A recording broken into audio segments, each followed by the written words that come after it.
I guess we can go ahead and get started. It is 12 o'clock, and if they're going to come in, they might be late because of getting lunch or something.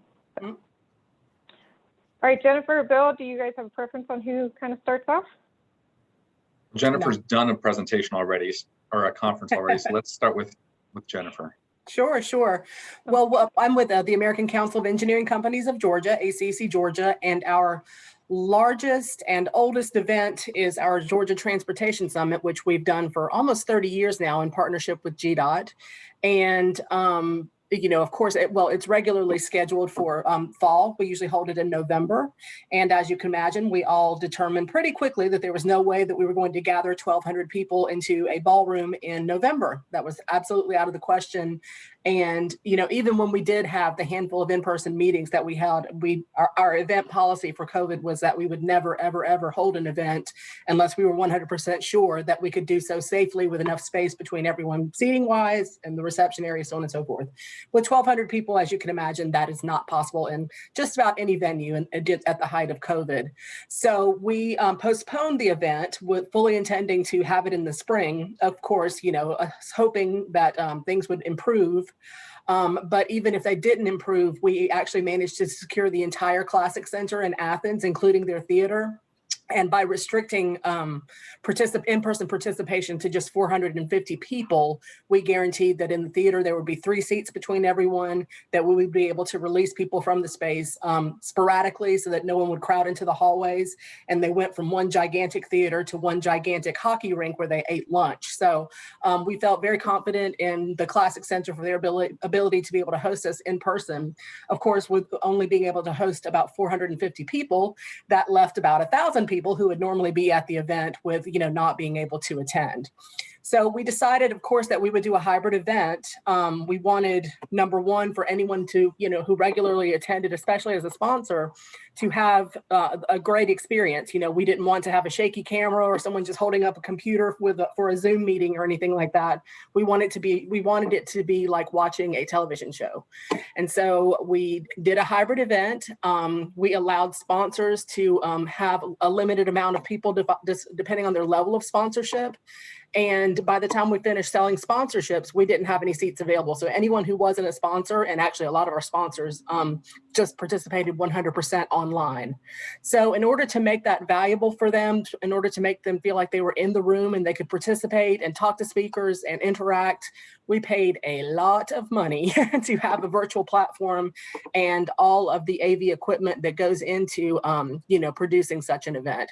And that means a cameraman for every breakout room. That means all the equipment it takes to switch back and forth from a live speaker to, whatever they're showing on screen. That takes someone running the virtual platform to make sure that only people who have paid to attend are actually in there. There's a lot of connecting the dots since it's not just something we're hosting on YouTube. And it took a lot of manpower and, again, a lot of money to make that happen. So overall, it was a very positive experience. We worked with OnSite for both AV as well as the virtual platform. It was a Brand Live that we use for our platform. And that made it so that when you're, as a user, you were able to watch live what was going on, but you could also scroll down and the live feed would follow you down while you looked at bios and looked at, who's coming up next on the agenda, so on and so forth. So it was very detailed and very user-friendly, and we got a lot of great feedback. Having said that, I don't know that it's going to be something that we do in the future. We during the middle of COVID, we all agreed, hybrid events are here to stay. There's no going back. That's just a thing of how we're going to do events. And what we were hoping is that we would have the 1,200 to 1,400 people who normally participate, plus another, new audience that we hadn't realized, because you could just click a button on a computer and watch. We didn't really find that to be the case.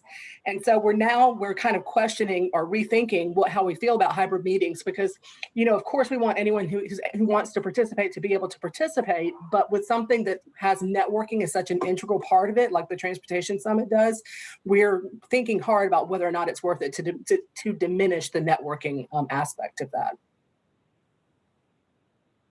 Not to end on a negative great point. But yeah, that was our event in a nutshell, if you will. Thanks, Jennifer. Bill, do you want to talk about our upcoming event that you're planning? Yeah, and I don't know if I'm going to be able to follow Jennifer's energy. You got me. That's a high bar. Again, I'm Bill Russo. I'm with the Michael Baker International Corporation, and I am the chair for this year's Georgia ITE Summer Seminar. That is a summer conference that we have held at the King and Prince in St. Simons, Georgia, since before I moved to Georgia in 2004. I know that the actual summer conference has been going on since 1987. Something like that. It is a staple of our district, and we put a lot of effort into it. Last year I was the technical chair, and we obviously were right in the middle of the pandemic. It almost instantly canceled any in-person event, and our hotel worked with us, didn't enact any of their penalty clauses, and we went fully virtual. Speaking from the technical side of things, the technical program, that made it very convenient for everyone because no one had to actually get there. We didn't have to pay for any travel, and it worked out really well because everyone knew they were in the same boat. We could work on it together. There was no hybrid going on. It was just all on Zoom, and we had a few hiccups on that, but it worked very well. This year we early made the decision that we were intending to go back in person this summer. That was back in the fall because we were looking at the trends, and this was just after vaccinations were starting to be approved, and we thought, okay, it's probable that we'll be able to go back in person, but we knew that we would incorporate some sort of hybrid component because allowing our speakers to attend virtually expands our ability to bring in, different people, different content. And I forgot to print out the current technical program, but right now we have one whole session that's going to be virtual, and then we have a few individual speakers in our sessions. We tend to have about 3 speakers per session that are going to be coming in via our application. I can't speak at the moment as to exactly how that's going to happen because we're still working out the details, but Zoom will be involved, and Georgia ITE has been doing a very good job recently of broadcasting our monthly sessions. We have a camera set up run by one of our members who likes it to look professional. We go out through YouTube, and it works very well. During the planning of this and the conference in July, it's July 18th to 21st. So we're right in the final run up to it. During the planning of this, we had to make decisions back in March and April what we were going to do. And we were just looking at the trends, and we said, well, we're going to have to go in at half capacity because we can't ethically stuff everyone back in a room. And we got to tell everybody that just so that they can make their own plans. For the hybrid COVID aspect of that has been the one part of the conference that's been getting some pushback from some of our membership. We conveniently released registration with these restrictions in place the day the CDC canceled the mask recommendation. That was bad timing, but we're working with that. We've been very clear up front. This is what's going on this year. This is the policies we have in place. And despite a few people who are loudly concerned about that, it's just going to be is what it is. But that's going to be this year. Hopefully next year we'll be back to something more normal. But I think, Jennifer said the hybrid may not be here to stay. For our summer seminar, attendance is not something we actually have to worry about too much. There are a number of people who regard this conference as their due, and they bring their families, and they're coming here. If the place burned down, they'd probably still go. And so we already have we're on track for the attendance we expect already. Expanding it to a hybrid, I actually think is really good for the future because this is a really good technical session. We've always had really good technical programs, and we have a lot of membership who cannot afford to go. Their companies don't want to send them to the beach. It sounds more like a vacation than a technical conference. And expanding it to the hybrid allows a lot of our other membership to attend for a very reasonable cost and get the PDHs and the exposure to the people who are trying to bring them in. Let me check some of my other notes.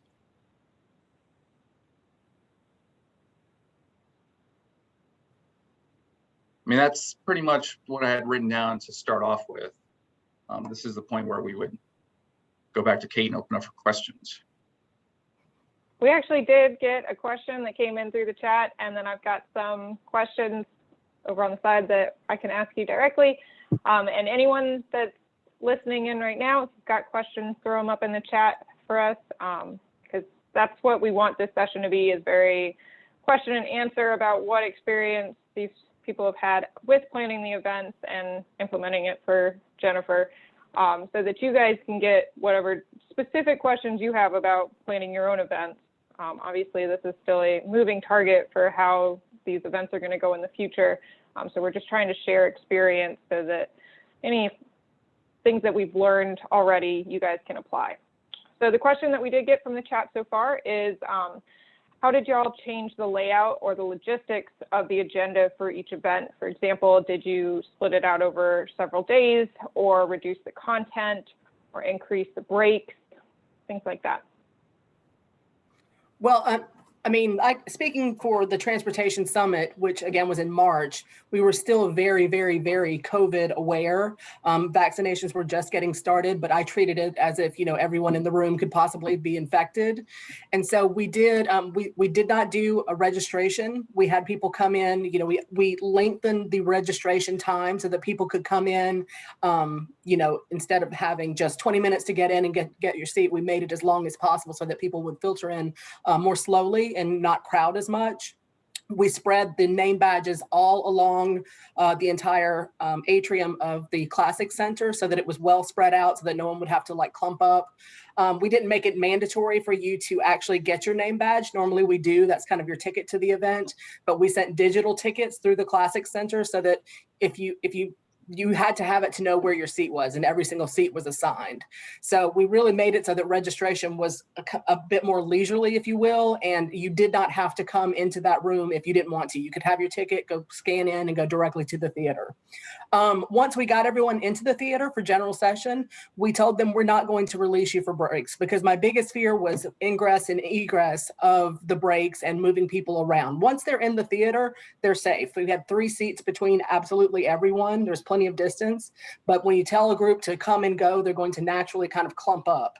So we told everyone from the beginning, you're in the room. We're not going to let you out of the room until, you know, it's time to move to lunch. So if you need a bio break, if you need to, you know, do what you need to do, but there's not going to be any scheduled breaks for this event, or for the general session, I should say. Then when we did start moving people to lunch, we told them, you know, our #1 fear is that you're going to clump up in the hallway. You have plenty of room to spread out once you get down to the hockey rink. So section 102 through 103, you go now. Then we could physically see them leave, and we release people, you know, section by section until they filtered out and, you know, were able to do so with distance. So that was always our goal, was to make sure that, you know, no one was forced to be in a crowd or in close proximity to another human because they had to do it to move from place to place. And having place, again, as large as the Classic Center, that was very much possible. But, you know, with any other venue, depending on the size and how many people you're allowing, you know, assuming that you're still being COVID cautious, you just have to work with the venue to make sure that there's enough space for, you know, the seating to spread out, to have, you know, the ingress and egress be from several points so that people aren't forced all through one portal, if you will. You know, and a lot of venues are very accustomed to that. So, you know, as long as the room is big enough, you shouldn't have any issues. And for our conference, we've been in the same space for a long time, so we have a good feel for what is required. We made decisions early on that some of the typical and traditional events we have that stuff people into the same location for social gatherings or for other things that we just weren't going to do this year. Mm-hmm. They're going to take a year off. We'll do them next year. We have a very popular volleyball tournament, and we just said, sorry, next year. Right. We have a golf tournament, which in retrospect, maybe we should have carried that one through, but the decision was made, golf tournament, not this year. We were allowing one of our vendors to tell people that they're going to have one, but it's not part of our conference. It was just a way to send the message that, you know, we care about your safety and we're going to do certain things. Right. We're also using a different room setup this year to spread people out. We're leveraging our hybrid platform. So we have a limited capacity in what's the main ballroom, but we have an overflow room. Mm-hmm. So you'll be able to go to the overflow room, you'll be able to watch the screen and the projector we're going to set up. You just won't be in the room with everybody else. Right.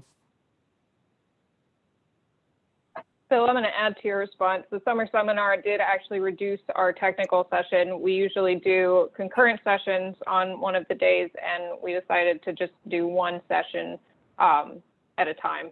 Yeah, actually, and that's simplicity's sake. We did that for simplicity's sake, and we also did it because in order to work around some of the social events we do at the summer seminar, the daily schedule is kind of weird. So the Monday sessions would start at like 9. But then the Tuesday session would start at 7:30, and the Wednesday session starts at 8. And when you start trying to do a hybrid, because we did this last year with the all virtual, we confused some people. Mm-hmm. So this year we made an effort the daily schedule is the same, from 9 to 10:30 sessions, Monday, Tuesday, Wednesday. And that way anyone who is working while they're attending the conference and trying to do other stuff, if they know the schedule is on Monday, they don't have to go back and check. They'll know what time to show up Tuesday and Wednesday. All right, some more questions. This one's for you specifically, Jennifer. What was the cost to use the platform that you guys utilized, and the number of people that you needed to handle the technical program on that platform? A lot. So it's kind of hard to separate the hybrid, the virtual platform from the AV, because you can't do the virtual platform without the AV. So we generally have, some pretty extensive AV for general session. We have the cameraman, the iMag, so on and so forth, but we had to have a camera, a platform, and a camera operator for every single room for general session and for all 4 of the breakout rooms. You have to have that to get the speaker on camera, obviously. Excuse me, you have to have a switcher so that you can go back and forth between their slides.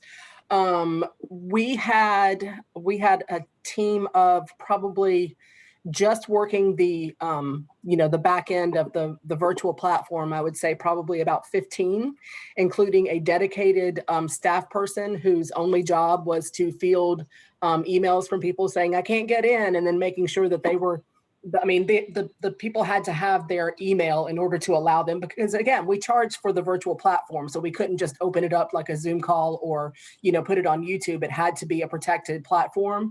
So we have one person who is dedicated to being the intermediary between the registration person to make sure they were registered, and then to get their info to the tech team to get them set up to be able to access the platform. And then we had a tech team in every single breakout, like 3 people, again, to man the camera, to man the audio, the visual, everything. So it more than doubled our AV cost, but that does include the, again, the platform.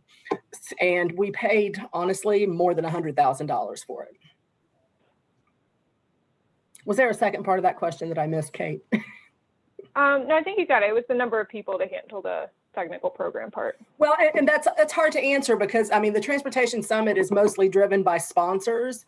And since the sponsor is paying more than the average person to attend, again, we really felt, we felt the obligation to make it look sharp and make sure that you could see all the sponsors and the sponsors had easy access, so that they could see what was going on. So we didn't feel like we were able to cut any corners whatsoever. If our team told us this is going to make it better, we said do it, because again, we wanted it to be a very well-produced event. And speaking as an attendee, Jennifer, it worked really well. In fact, thank you. We reached out early to say, how did that work? And then I think you told Robinson Nickel what the cost was. We went, all right, so let's go back to Zoom. Well, and to be clear, you can do it more cheaply. It's not, someone asked me about doing Transportation Forum as a hybrid event. And I was like, well, it's a free event. It's a meeting, it's not an event. It's a free meeting that we have at GDOT once a month. I'm not inclined to say this group of engineers are allowed to come, but this group of engineers are not allowed to come, because there's no payment or anything like that.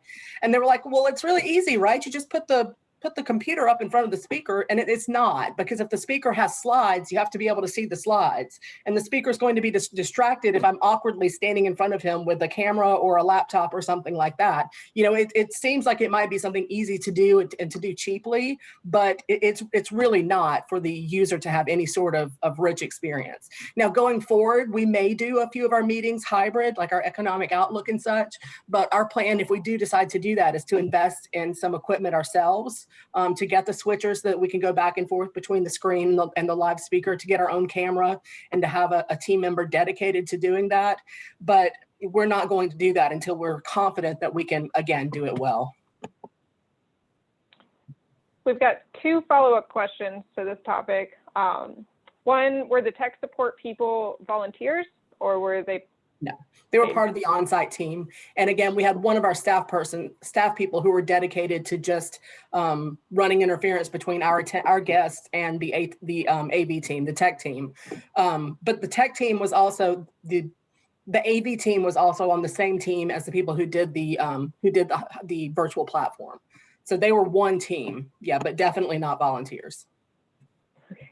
The other follow-up question was, did you do an evaluation after the meeting? And if so, what did you learn from the feedback? Yeah, it was very, very positive. Everyone seemed to enjoy it. No one seemed to have any problems. If they did have any problems, again, we had it right on the platform. Do you have a question about registration? Click here to talk to Chandler Carter. Click here for our tech team. So they knew where to go if they did have issues. People would bombard us with, I can't see anything. What's going on? It's like, well, it's lunch. We don't have anything going on. You're just going to have to wait. So, we didn't, put lunch up as a live event. So, that was a little bit of confusion. And it might be worth it to communicate when there are breaks, so that people don't think that they're missing something when there's actually nothing happening, or a break, or a meal, or something like that. Okay. Our next question is about the cost for registration. If there was a difference in the live versus the virtual, and how you came to that. To me, my philosophy and my boss's philosophy is that if it's good content, it's worth paying for, whether you're there in person or whether you're sitting at home watching it. If you choose not to be there because you're, for the networking aspect, that's fine, but you're not necessarily paying for the networking aspect. And people were like, but we're not eating lunch, we're not eating breakfast. Well, I wish you were, because the virtual platform cost a lot more than a plate of chicken, a lot more. So we, from the get-go, said, we're not going to change the price for virtual at all. And on our side, I'm sorry. Go ahead, Jennifer. I'm sorry. I was about to say, the majority of our speakers, probably 80% of our attendees, not speakers, are sponsors anyway. So our obligation to them was even more so. And we felt like if we were going to put on this, top-notch event for our sponsors because of our obligation to them, if you want to participate, that's fine, but it's not discounted. It's still the information you're getting on technical from GDOT. It's still information from the commissioner, from the head of the port, so on and so forth. And if the content is valuable, the content is valuable. For our conference, the cost for in-person registration, is around $300. Discounted for public members. For online, last year we took a guess and it worked out all right. So we just kept the same cost this year, significantly discounted, of course. Think, excuse me, someone who's not a member of Georgia IT can attend the entire conference for $35 online. Oh, wow. And we didn't calculate that number. It didn't come from some budgeting effort. I think this following fall, that may change based on our experience this year. So better to ask that question January of 2022. This is a question for Bill. Are you going to ask in-person attendees about their vaccination status? We are currently not going to ask anyone about their vaccination status. Georgia IT is, of course, incorporated in the state of Georgia. The state of Georgia is completely open for business, according to the governor. Mm-hmm. And there are no laws, rules, or guidelines that we could fall back on that would make that a useful question, because right. It's what people can either say yes and they're telling the truth, or yes and they're lying, and we are just not going to ask them.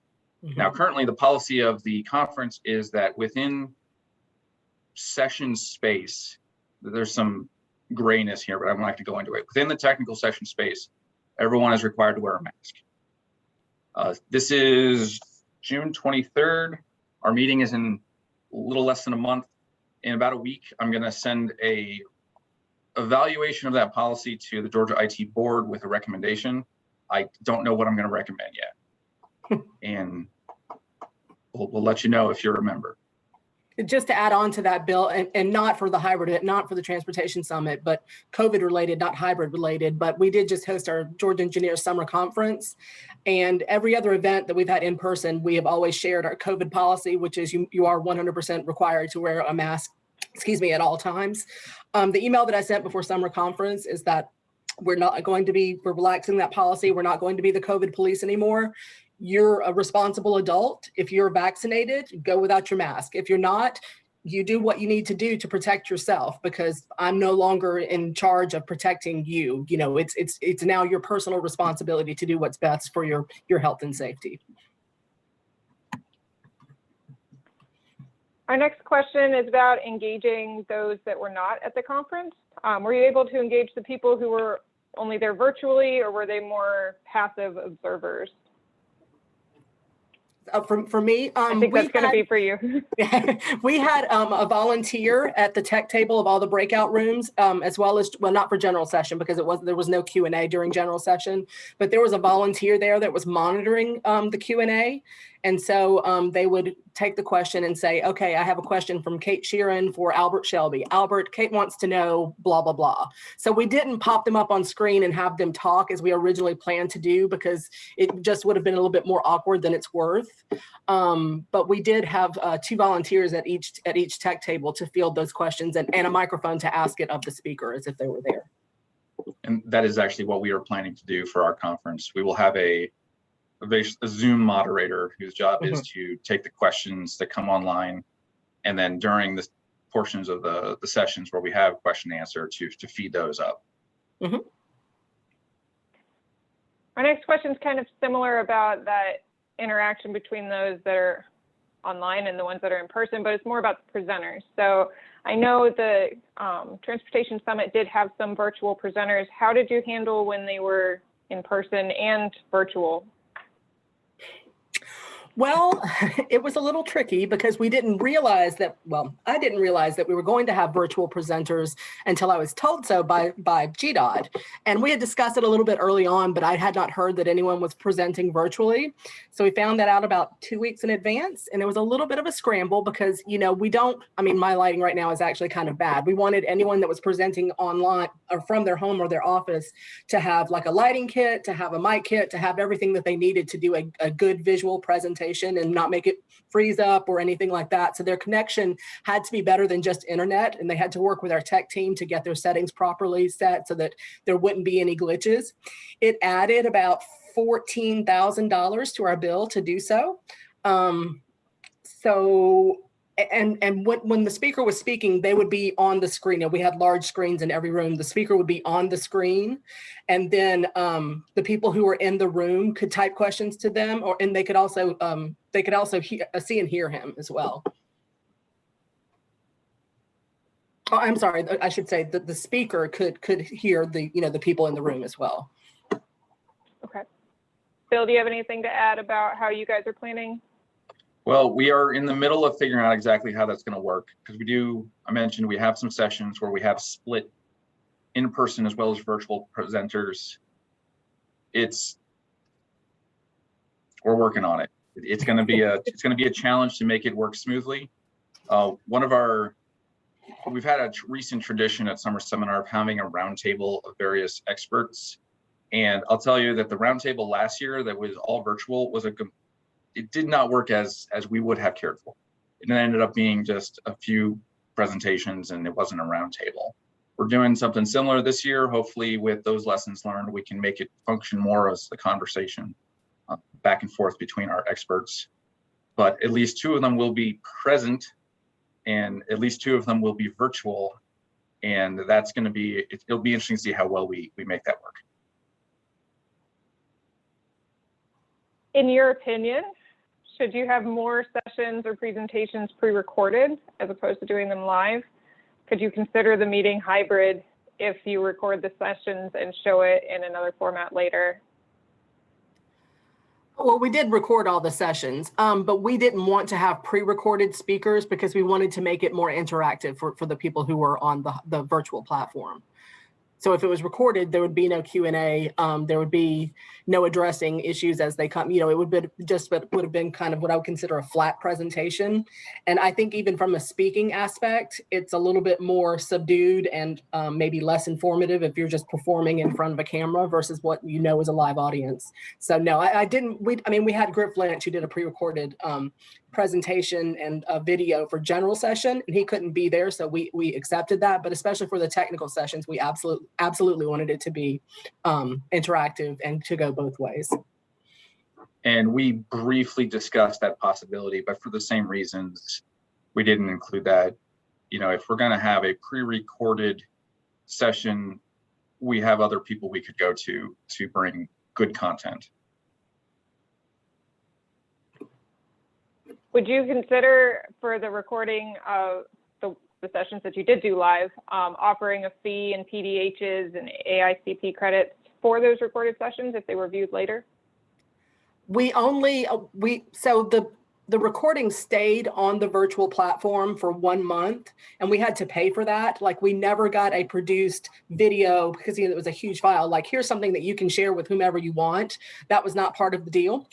So the people who were registered were able to access the platform for a month to view or review those, or revisit those presentations.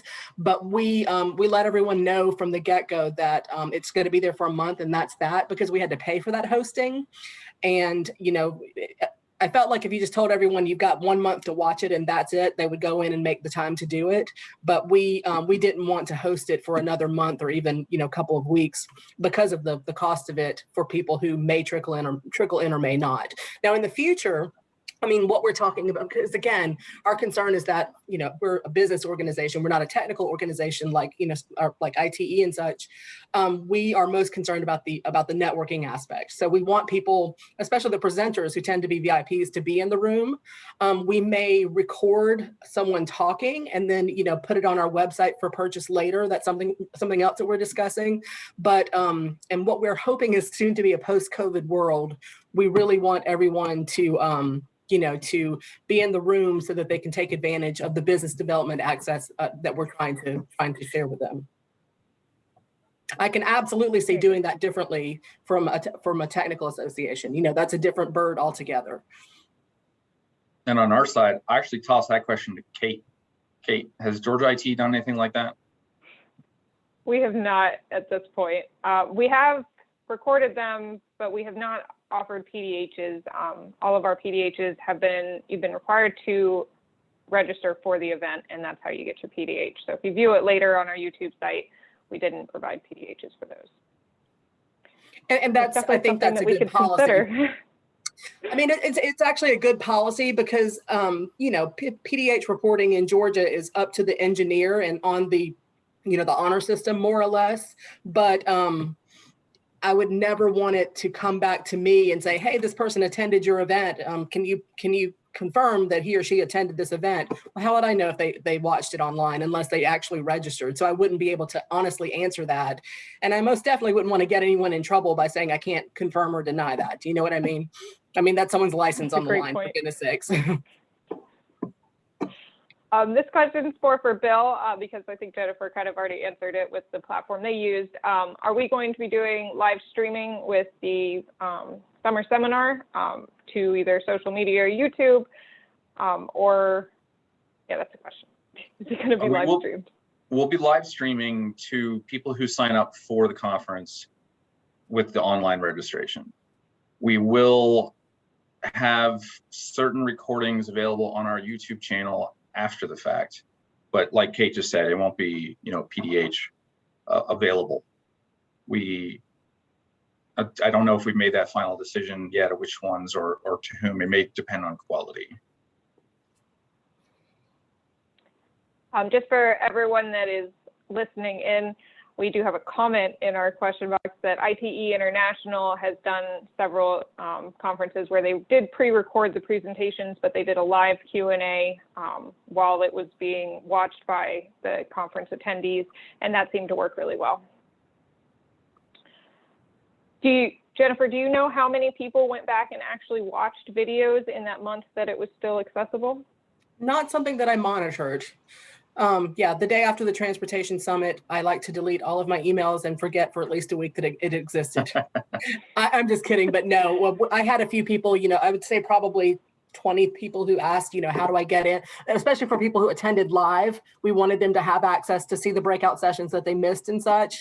So when requested, we absolutely set, registrants and sponsors up with the information they needed to access the platform. So I know that it was viewed by a number of people, but I couldn't tell you how many.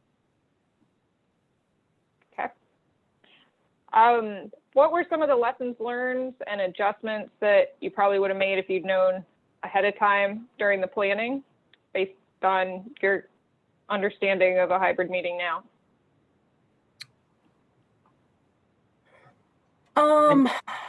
I would absolutely make sure that I knew whether or not people were going to be presenting virtually, because again, that was an unexpected cost that added on quite quickly.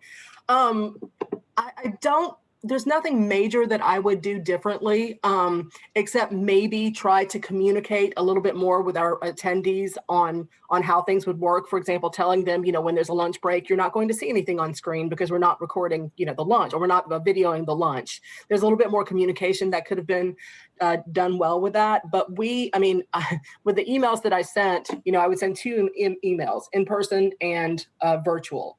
And the first line would be, if you are receiving this email, you are registered to attend virtually. And people still didn't understand that. And, unless you're a sponsor, because we sold out for sponsors, unless you're a sponsor, just registering does not make you an in-person attendee. We have to take care of our sponsors for those 400 slots first. So we had to reiterate several times, you are a virtual attendee. And I even had someone say, well, I just flew in. I'm in a hotel in Athens. I guess I have to watch it on my computer. And it's like, I'm not going to kick someone out of their seat because you didn't understand what I tried to communicate with you several times. So I would say over communicate with anyone that, that you're working with on a virtual as well as in-person platform. Make it so that they can know where to go if they have to troubleshoot. Again, we had a dedicated staff person who was fielding emails. I would forward her any texts that I received. I would forward her any emails that I received saying, I can't get in. A lot of times they thought that they were registered when they weren't registered. So they would have to go to our registration person and pay. And then we would send their information to the tech team so that they would have access to the platform. It was very complicated, and it could probably be made less complicated if you're not charging for virtual attendees or charging as much, a lot of times I wouldn't say, someone from AECOM is not registered but wants access. Where they're the title sponsor, so I don't care if their name is on a list or not, just make it happen. But, you just have to work with attendees to hopefully make everyone happy, hopefully get everyone that needs to be, who wants to attend, to be able to attend, and to have, assistance and help both technically as well as registration wise in real time, so that no one's sitting around waiting and getting frustrated. Yeah, and for our conference, which is in planning, the lesson learned is one that we are applying, and it's not really so much learned as we're doing it. Be very clear, with the membership, what you're doing, given that this is the hopefully the final gasp of COVID. One of the things we did is we made sure that the board of Georgia IT was in agreement with what the planning group wanted to do. And we made proposals and the board had input, and then we all agreed, and that's what we put out. And that helps with some of the pushback we got from membership. Say, well, this is the policy, we'll revisit it, but for now, this is what you got to stick with. So it goes down to over communication, as Jennifer said, both internally and externally, so everyone knows what's going on. 100%. And word of warning, people don't read their emails. You're going to have to email them several times. Yeah, I know that. Kind of along that line, our next question is about the promotion of the meeting, and especially the difference between the hybrid and the in-person. How did you promote both sides of it, and how much confusion was there? Well, there was a little bit of confusion because people, unfortunately, our registration system does not have, and that's something that we would have to fix if we decided to move forward. You just register for the event.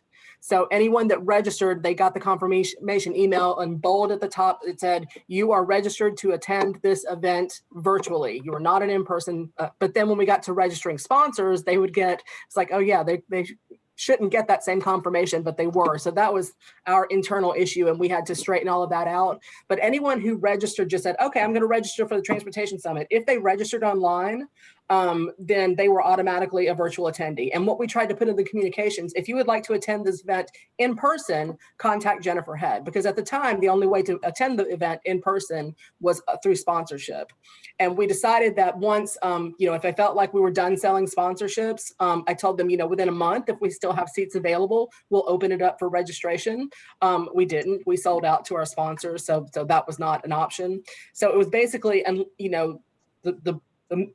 the message was, if you're not a sponsor, you're virtual. That's the only way that could happen, unless you're the commissioner of GDOT or Meg Perkle or one of our other speakers. So, we just tried to make that as clear as possible. And I don't think anyone just showed up and said, but what do you mean? I registered, I should have a seat. I think that we did end up finally making it abundantly clear that, if you registered online, all of the communication from both myself as well as the tech team is you are a virtual attendee. And so they were hearing that from multiple sources.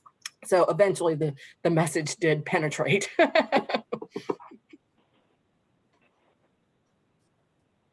Bill, do you have anything to add about the promotion of the event? Georgia ITE is in a blessed position where we don't actually have to advertise this event very, very hard. It's full every year. This year, we actually made a conscious effort that we weren't going to advertise it too hard because we didn't need the trouble.